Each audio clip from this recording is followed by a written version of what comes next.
yang mengambil baiat talqin zikir dengan syekhuna wa habibuna wa mursyiduna daripada Syekh Haji Abdullah dan para Syekh Ahmad Saiful Wahab dan Arifin. Sekarang di kalangan rakyat Indonesia yang mempunyai 420 juta, maka ikhwan juga yang telah mencatat kurang lebih 36 juta di Indonesia saja. 36 juta, ini kalau datang ke Indonesia penuh.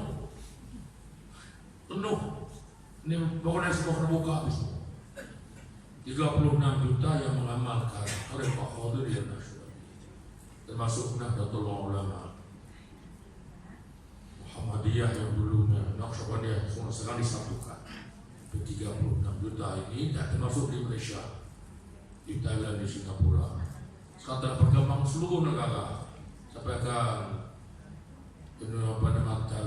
Tasken, Maghribi, Australia, apa nama lagi yang baru duduk Pak kita ada apa? Tunisia, Saudi Arabia, Mesir, berkembang pesat. InsyaAllah baru 5 bulan yang lalu datang wakil daripada Makkah ke tempat saya. Itu imam 2 dari Masjid Quba datang ke tempat saya di Pondok Inabah. Dia menangis, Masya Allah. Kenapa dia menangis? Bila sampai waktu zuhur, udah Inabah nih, habis sholat zikir, kalimah yang diucapkan itu bukan keras sekali, kalimah la ilaha illallah, dia menangis. Lalu setelah itu imam Masjid Madinah nomor 2, dia kata Nabi perjuangkan selama 13 tahun di tanah suci Mekah. Waktunya lahirnya Rasulullah, mengumandangkan kalimah ini, membukakan akidah umat Islam, menghancur leburkan berhala-berhala di lingkungan Ka'bah. Turun kalimah la ilaha illallah ini menghancurkan seluruh berhala-berhala di lingkungan Ka'bah, membetulkan akidah umat kaum jahiliyah sehingga memeluk Islam di naungan Nabi sallallahu alaihi wasallam. Sekarang tidak lagi kedengaran kalimat la ilaha illallah di lingkungan Ka'bah, di Masjidil Haram Al-Mukarramah. Di sini saya mendengarkan kalimat la ilaha illallah di pondok remaja Inabah ini. Dia menangis. 13 tahun Nabi kita berjihad, berjuang, berkembang, membawa kalimat ini.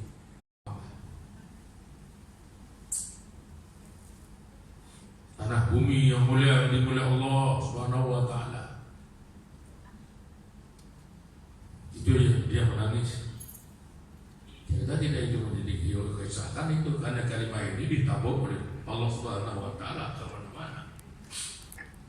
Nah, disinilah kita ambil sedikit betapa mulianya, agungnya Allah Subhanahu wa taala dalam kalimat ini. Kalimat la ilaha illallah ini kita nak sampaikan bagaimana mulianya, kemuliaan kalimat la ilaha illallah ini.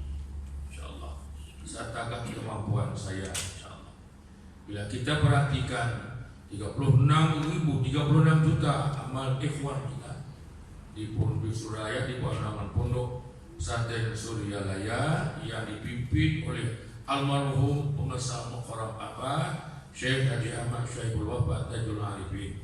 Kita kenal dulu. Di dalam tarekat ada 5 wasilah, 5 kaifiyatnya, 5 kaidah. Kita perhatikan ada 5. Jadi saya seragamkan. Setelah meninggalnya Mukarram pengesabah, ya kita harus diseragamkan dimanapun kita berada. Karena tarekat itu yang kita amalkan ini bukan satu aliran. Bukan aliran Suryalaya, aliran Jabal Su, aliran Pahang, bukan. Ini yang diamalkan oleh kita ini salah satu ajaran di dalam Islam yang disyariatkan oleh Nabi kita Muhammad sallallahu alaihi wasallam. Bukan aliran Pak Guru, aliran Sayyunah, itu bukan aliran. Ini ajaran di dalam Islam. Rukun agama ada 3. Rukun agama ada 3. Satu, ihsan. Yang kedua, iman. Yang ketiga, Islam. Ini rukun agama. Rukun agama ada 3. Satunya ihsan, yang kedua iman, yang ketiga Islam. Ini rukun agama. Rukun ihsan 1, rukun iman 6, rukun Islam 5. Maka 3-3 ini tak boleh dipisahkan dalam kehidupan kita umat Nabi Sallallahu Alaihi Wasallam. Bila kita melaksanakan sebagai seorang Islam, pasti beriman. Islam berarti wajib beriman. Iman dan Islam tidak bisa dipisahkan dengan satu rukun ihsan. Ihsan itu rukun roh, rukun kiblat juga 3. Kiblat dada menghadap ke Ka'bah, kiblat dahi menghadap ke tempat sujud, kiblat hati menuju ke kehadiran Allah Subhanahu wa Ta'ala. Kalau 3-3 ini tidak disatukan, tidak diterima, disempurnakan ibadah kita kepada Allah Subhanahu wa Ta'ala. Itu pasti kita ketahui situ. Rukun agama ada 3. 1, ihsan. Yang kedua, iman. Yang ketiga, nah ini untuk memperkuatkan ini harus ada 3. Kita bicarakan 2 saja, iman Islam, iman Islam, iman Islam. Ya kan? Memang itu, kalau iman dan Islam itulah suatu gelincir kita. Karena di dalam menuju kepada Allah itu ada rukun satu lagi. Ruh Islam itu, ruh iman itu harus kita nikmati ibadah kita kepada Allah. Rukun ihsan 1, al-ihsanu an ta'budallah hunaka ka'antarahu. Apakah ini ahli fikih, ahli tasawuf, ahli tauhid? Itu harus ihsan. Ihsan itu 1 saja. Sebab rukun ihsan ini rukun kepribadian seorang umat hamba Allah. Nabi sallallahu alaihi wasallam turun oleh Allah tidak ada tujuan untuk memperbaiki akhlak budi pekerti. Innama bu'istu li utammima makarimal akhlak. Islam itu berkaitan dengan akhlak, dengan budi pekerti, dengan ruh kehidupan, ruh agama kita. Islam itu sendiri. Karena itu, kalau Islam tidak sempurna, iman juga. Iman itu satu foundation, seperti tapak foundation dengan bangunan. Antara iman dan Islam itu, antara tubuh dan ruh harus betul kuat. Ya, kenal ihsan itu apa? Ihsan itu akhlak, budi pekerti yang ada dalam kehidupan kita.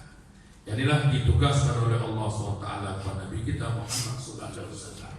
Berat tugas ini untuk memperbaiki akhlak manusia di kalangan jahiliyah yang sedang dilingkungi berhala-berhala yang penuh dalam lingkungan Ka'bah itu. Masya Allah. Tapi hari ini cuma berhala itu tidak ada lagi, ya. Tapi masih sisa-sisa berhala masih ada. Bila kita pergi ke Mekah dan melihat Ka'bah menangis. Tapi bila kita mengingat Allah lupa nangis. Jadi saya kadang-kadang terbawa sampai Ka'bah itu dari Tuhan kita, di tempat sembahan kita. Wah, itu kiblat dada syariat Nabi kita Muhammad Sallallahu Alaihi Wasallam untuk mempermudahkan umat Islam yang beribadah kepada Allah sehingga di situ pula jadi sebagai tempat penyembahan. Itu yang membawa syirik kita kepada Allah. Inilah kita belum bertauhid. Tidak ada lagi di bertauhid. Ini baru bertauhid. Insyaallah mudah-mudahan. Ihsan 1, rukunnya 1, iman. Berapa rukun iman? Nah, di antaranya rukun iman itu amantu billahi, berpegang teguh kita kepada Allah, wa malaikatihi, kepada malaikat Allah, wa kutubihi, kepada kitab Allah, wa rusulihi, kepada rasul Allah, wa qadrihi wa syarihi min Allah Ta'ala, pada qada, dengan biza di pada masa. Ini wajib beriman, rukun iman.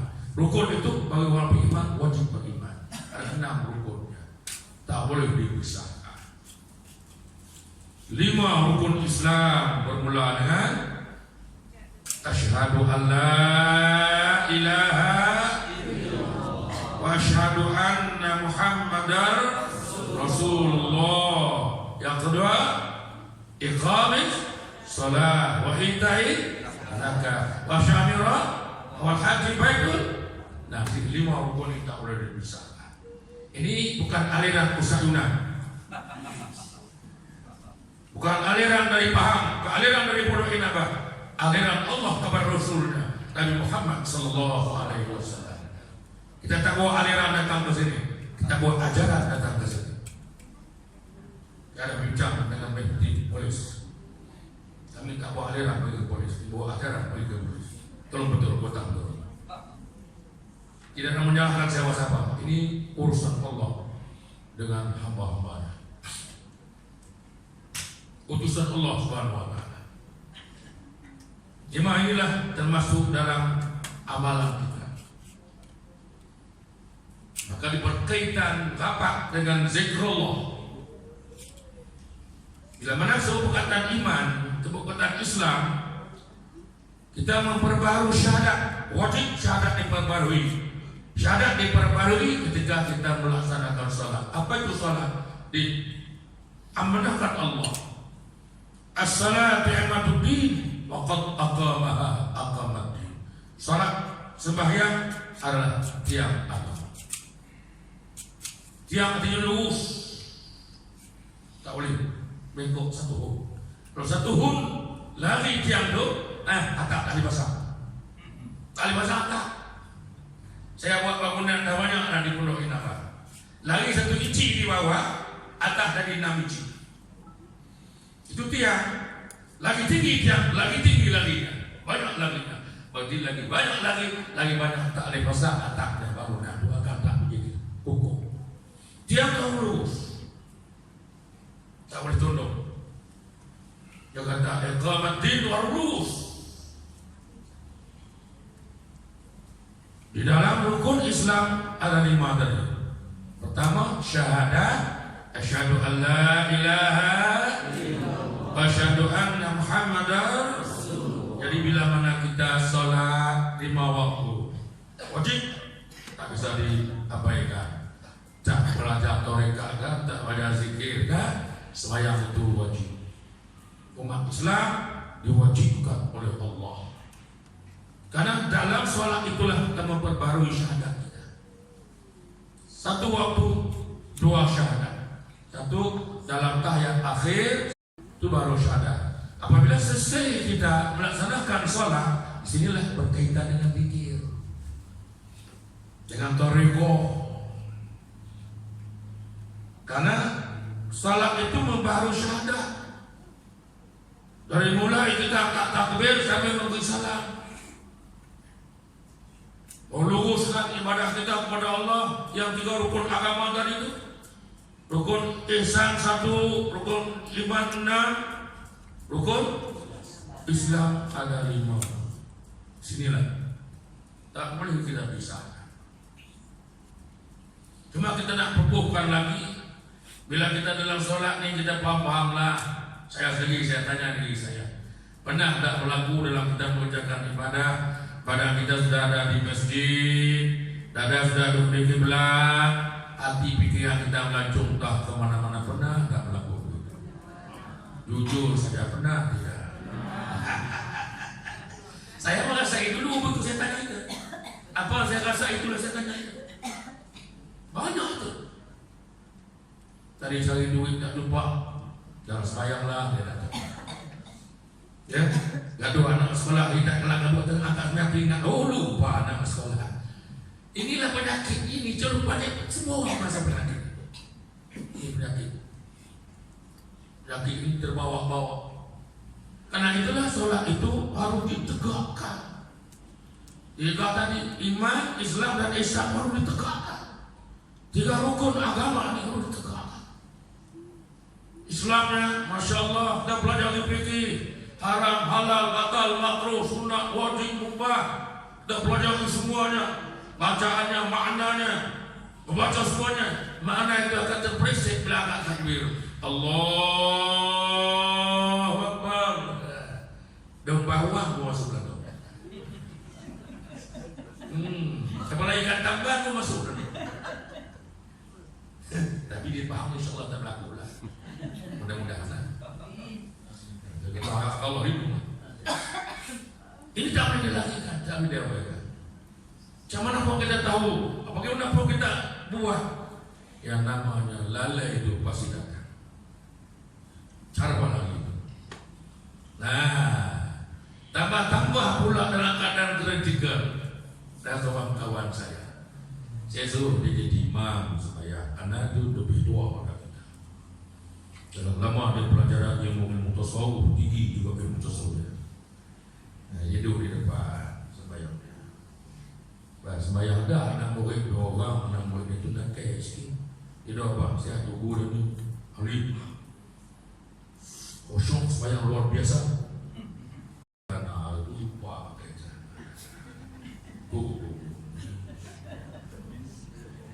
apa ni? Pindah lah. Kain belakang tahu kain dokter pindah sedikit. Tunduk sujud. Pecah betul ya. Jadi boleh kerana dia seorang wali sufi, dia buat tak tahu ya. Murid yang di belakang ni murid tak kaya. Dia nak tengok orang ni betul-betul kosong dia betul. Bila dia terasa sejuk dia pun pegang. Bagi hukum fikih, belum tentu dia dapat tangan atau kubur dan tubuh apa hukum. Anda dia sufi kan, melekat kan, hukum syarah. Bila mana tersentuh doa tapak tangan kubur dan tubuh yang tidak berlapis, kita sendiri bukan orang lain nak tapi hukum apa? Jangan buat tahu dah tahu, kosong-kosong saja. Hukum naik belajar. Batal, kita pun perokok. Balik berdebat. Kenapa perokok? Saya bukan, saya lalaikan, saya lupa. Semua saya pegang kerana saya rasa sejuk ya. Ini penyakit tak mau aku salah. Dah tahu salah, tak aku salah. Ini keluar daripada syariat Nabi sallallahu alaihi wasallam. Baik pula lagi ilmu rohiyah tadi. Jangan ilmu tasawuf sampai tersawuf, ilmu tarekat sampai terikat, ilmu sufi jangan sampai sepi. Jangan pelajari yang benar-benar yang berdasarkan pada petunjuk agama yang betul. Jadi di sini berkaitannya tadi dengan tarekat. Islam, iman, ihsan. 3 tak bisa. Oh dah fokus dulu. Iya. Ya kuasi. Nak boleh makan lambat. Bawa usia ikan. Ini baru usia ikan. Kalau usia tak buat nada depan ni ada berkait dulu, cari. Dengan dulu panjang masa kita ikan. Nak usia ikan. Nak goreng dah. Nak goreng pula kucing sama bersekok lagi, masya Allah. Ini kita nak faham apa ada hubungan antara fiqh dan tarekat. Dan amal ni, kita nak amal ni supaya kita tu yakin amalan kita. Jangan kita ragu jaga amalan kita. Kalau ragu amalan kita tidak khusyuk mendapat ibadah kepada Allah Subhanahu wa ta'ala. Kita dah mengambil terkini. 2 yang dilatih oleh al-Muqarram para sahabat yang disanadkan Nabi sallallahu alaihi wasallam, panduan ahli dalam al-sunnah wal jamaah. Ini panduan mereka. Quran sebagai satu perlembagaan hidup umat Islam, mengatur alam dunia ini oleh Allah, cara hidup manusia, baik yang bukan Islam, yang Islam, baik manusia, baik jin, baik apapun. Perlembagaan mengatur hidup di dunia ini adalah Al-Quran, satu perlembagaan yang datang langsung dari Allah Subhanahu wa ta'ala. Oh tidak, dasar Al-Quran tidak diterima semua oleh Allah Subhanahu wa ta'ala. Mau dari manapun, boleh pecah gunung sekalipun, kenyang laut sekalipun ilmunya, kalau tidak dasar dari ini, Allah tidak terima kelak amal ibadahnya. Jangan kita rasa kau orang boleh puncak gunung, boleh pergi ke laut, itu untuk wali. Jangan sadarlah syaitan pandai itu. Ini kita mau belajar tarekat bau sikit, dia nak percaya laut. Nak cari batu sabruk, angkat buah-buah batu sabruk, ada bau sikit. Ini Quran. Pertama Al-Quran. Yang kedua hadis Rasulullah SAW. Dan diikuti oleh para ulama-ulama dan ijma', para sahabat. Yang ini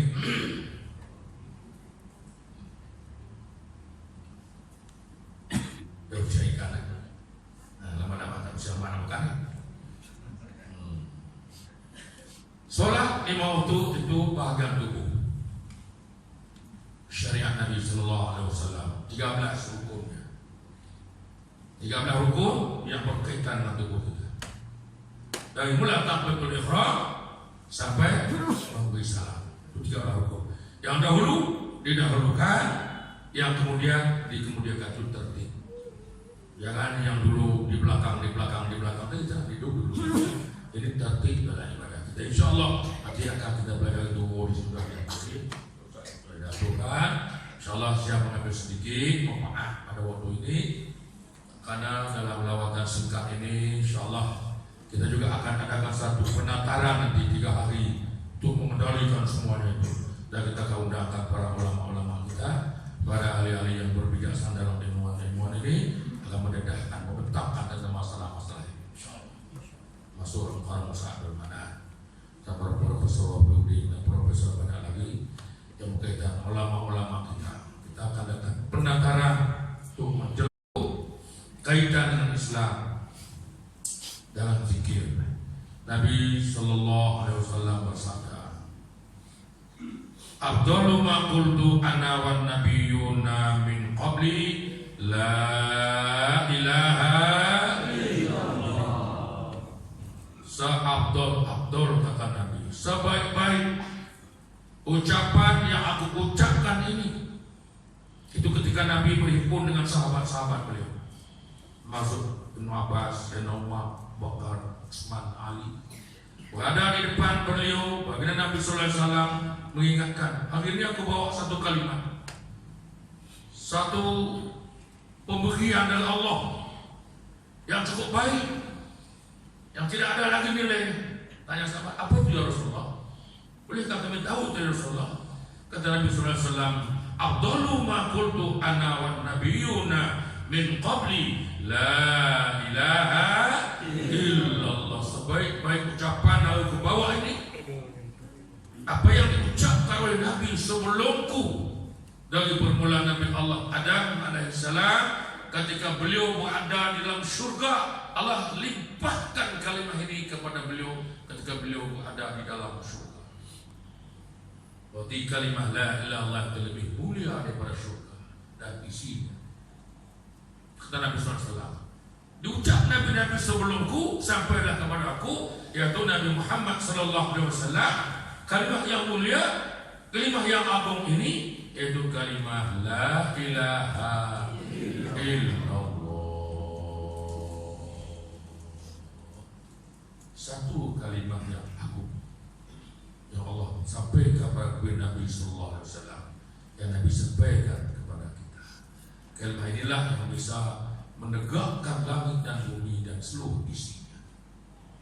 Kalimah inilah sebut banyak nama-nama kalimah ini. Boleh para ulama mengatakan kalimah iman, kalimah Islam, kalimah tauhid, kalimatul auliya, kalimatul taqwa, kalimatul adil, kalimatul haq, kalimatul ikhlas. Banyak nama-nama dalam kalimah ini. Masya Allah, tak terbuka namanya, begitu banyak. Dan berkaitan kalimat ini dengan kita yang diperintahkan Allah Subhanahu wa Ta'ala bagi ahli tarekat, ini menjadi satu kewajiban. Kita ada 5 yang saya tindakan. Dalam tarekat Qadiriyah Naqsyabandiyah, kita paham dulu, syekhnya adalah Syekh Haji Ahmad Syahibul Wafa Dajjal Arifin Syekh Mursyid. Yang ke-37, sanadnya sampai kepada Rasulullah Sallallahu Alaihi Wasallam.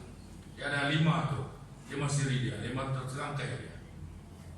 1, amalan harian. Setelah kita ditunjuk oleh Syekh Mursyid, caranya, kefiatnya dengan wasiat yang disampaikan.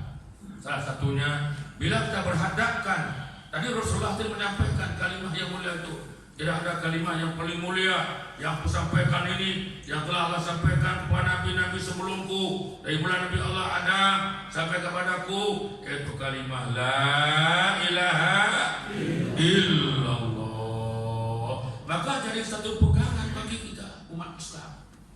Ini kalimat tauhid, kalimat akidah, kalimat aulia, kalimat yang paling tinggi, kalimat yang paling mulia untuk kita menguatkan iman kita. Sehingga Nabi bersabda lagi, jadidu imanakum bikasrati la ilaha illallah. Perbaharulah iman kamu. Kalau tadi kita rasa kita sedang semayang, masih ingat sana, masih ingat sini, masih ada yang belum betul. Ingat Ciliapi, ingat Cilipo, masih ada yang belum betul. Cilipo sudah siap dah tu nak comel, hanya perlu ingat lagi. Ini kan? Bukan tak boleh, tapi dengan ingat lagi. Tu aja. Boleh sedap tu. Tinggal jangan bawa masuk dalam ibadah kita bila kita menghadap dengan Allah. Itu salahnya. Itu. Kita tahu dah kita ingat sembahyang tujuan tidak ada kerana Allah. Dan angkat Allah, dia angkat selendang ini. Ni angkat selendang ni. Angkat 5 tangan ni, kaki sekali. Angkat Allah, angkat tangan semua. Buang habis seluruh dunianya. Tapi bila ada yang akbar, jadi ibu datang lagi. Aduh, selai tak cukup 3 batang nak buat toliak. Dia ada perisa dulu hisap dulu. Bismillah. Dan mula-mula tu je, nak kelak kebuklah semua mi pula tu garang sikit. Kata balik nak masak siap nak belang-belang bikin cok bi. Bismillahirrahmanirrahim. Assalamualaikum habis. Selesai. Kita cek dulu ibadah kita nak serah balik kepada Allah Taala. Kena siasat, kena tengok supaya jangan jadi timbul permasalahan dengan Tuhan, dengan Allah. Ini yang ditakut oleh kita ini.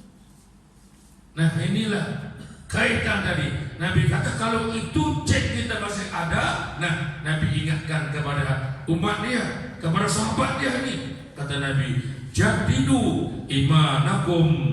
Kalau kaifa nujaddidu imanana ya Rasulullah bikasrati qawli la ilaha illallah. Nah kata Nabi kalau itu masih ada, perbaharulah iman kamu. Sahabat tanya, bagaimana cara nak baru iman kami ya Rasulullah? Kata Nabi sallallahu alaihi wasallam, bikasrati la ilaha illallah. Ucaplah banyak-banyak kalimah la ilaha illallah. Itulah kalimah iman. Iman kita bisa menguatkan kembali iman kita, bisa membaharu kembali iman kita, bisa meneguh kembali iman kita. Kalimah yang bisa menguatkan, meneguhkan, mengembalikan iman kita tidak ada lain kalimah la ilaha illallah. Itu diucapkan Nabi sallallahu alaihi wasallam, betul Nabi sallallahu alaihi wasallam. Maka dalam tarekat yang kita amalkan ini ada 5 ya, catat ni. 1, bila sudah diberi kaedah kepada kita,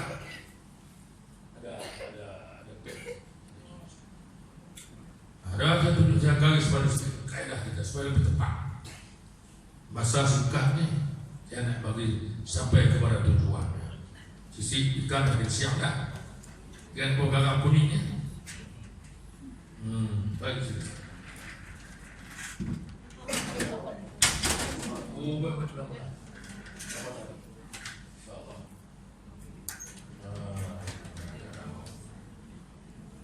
Baik, begitu ya.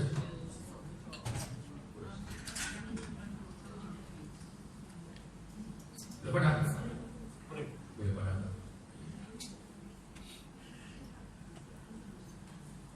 Ini dia, saya nak beri tunjuk supaya kita lebih mudah mengamalkan. Memperbarui iman kita sudah kita ketahui dalam zikir Nabi mudah kita tahu. Nabi jadilu imanakum bi kasyati la ilaha illallah. Ini sudah sampai ikan lagi nih, belum buang sisi. Ini buang kuning. Kemarin kita nak goreng buah kuning juga, kita nak buat sambal masak itu diulangkan. Dan sampai waktu itu memudahkan amalia kita. Baik kawan, akhwat, mudah-mudahan dapat pahaman dan maksud untuk kita tuju kepada Allah itu tercapai. Ya, terima kasih saya betul-betulkan. Siapapun dan sedang belajar lagi banyak yang perlu diperbaiki. Datang sini ini bukan nak mengajak ibu-ibu bapak-bapak sekalian. Saya nak menghusabah diri saya. Saya sedang berusaha untuk mempertingkatkan iman saya kepada Allah Subhanahu wa taala. Sama-sama.